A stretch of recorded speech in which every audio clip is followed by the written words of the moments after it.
બસ બસ બસ, બહુ થયું હવે. જે કંઈ પણ થઈ રહ્યું છે એના માટે હું જ જવાબદાર છું. શું ભગવાનને જ ભક્તની કસોટી કરવાની છૂટ છે? ભક્ત ભગવાનની કસોટી ન કરી શકે?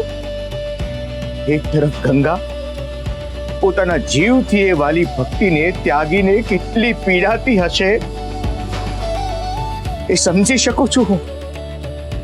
પ્રભુ, જ્યારે તમે આ લોકને છોડીને જઈ રહ્યા હતા ત્યારે વીંટી શોધવાને બહાને તમે મને પાતાળ લોકમાં મોકલી દીધો. હું જ્યારે પાછો આવ્યો ત્યારે તમે મને છોડીને ચાલ્યા ગયા હતા, અને ચિરંજીવી એવો હું તમારી પાસે કેવી રીતે આવું? એ દિવસે મેં જે આક્રંદ કર્યું હતું એ આક્રંદ મને ગંગાના મૌનમાં દેખાઈ રહ્યું છે. કરસંગ પોતાના જીવથી એ વાલા ગામવાસીઓને લડતા ઝઘડતા દુખી થતા જોઈને કેટલો રડતો હશે તે મને દેખાઈ રહ્યું છે. પણ હું શું કરું? કેવી રીતે તમને સમજાવું કે અમુક વસ્તુ ન જાણવામાં જે આનંદ છે સર્વજ્ઞ બનવામાં નથી. પણ હવે હું આ બંનેને વધારે પીડાતા નહીં જોઈ શકું. હવે હું વધારે મૌન રહી શકું એમ નથી. સમય આવી ગયો છે ગંગા અને કહળને સત્ય જણાવી દેવાનો. બસ આજની રાત અંધકાર રહેશે એમના જીવનમાં. આવતીકાલે બધું જ બદલાઈ જશે. સત્યનો પ્રકાશ રેલાશે એમના જીવનમાં. સત્યનો પ્રકાશ.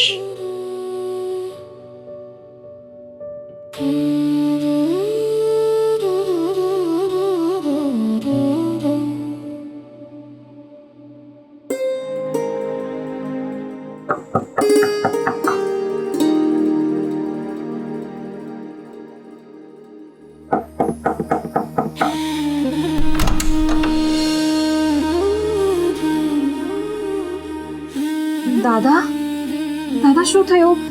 તમે રડો કેમ છો? જ્યારે એક ભક્ત રડતો હોય છે ને ત્યારે ભગવાન પણ રડતો હોય છે. અમે કોઈ ભૂલ કરી છે? તમે અમને શિક્ષા કરી લો, મારી કસોટી લઈ લો, પણ તમે આમ રડો નહીં. તમારી આંખમાં આંસુ અમે જોઈ નથી શકતા દાદા. આ આંસુ દુઃખના નહીં, ખુશીના છે. શીના એટલે દાદા? તમે બંનેએ મારા માટે બહુ સહન કર્યું છે. કોઈ પણ ન કરે એટલી સેવા તમે આ રોગિયાની કરી છે. અને એ સમય દરમિયાન તમારા માથે કેટલા બધા સંકટો આવ્યા હતા. આખું ગામ તમારી વિરુદ્ધ થઈ ગયું હતું. મારા કારણે તમે લોકોએ પથ્થરો પણ ખાધા. તેમ છતાં તમે મને આટલો બધો પ્રેમ કરો છો. તમને મારી આટલી બધી ચિંતા છે.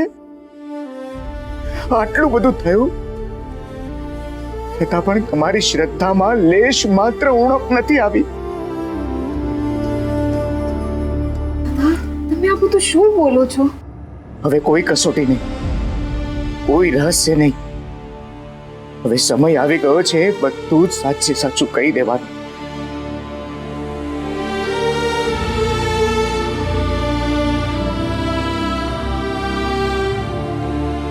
હું જણાવી દેવાનું. આવતીકાલે સવારે તમે બંને જણા ગામના મંદિરે આવજો. ત્યાં આવશો ત્યારે તમને કોઈ પ્રશ્ન કે કોઈ સવાલ નહીં હોય. તમે જે જવાબો માટે તરફડી રહ્યા છો જવાબ તમને ત્યાં મળી જશે.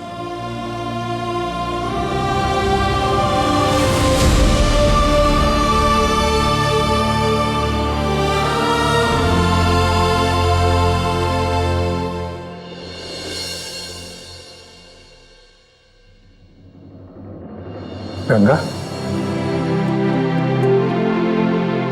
કરસંગજી, હું આખી રાત સૂઈ નથી શકી.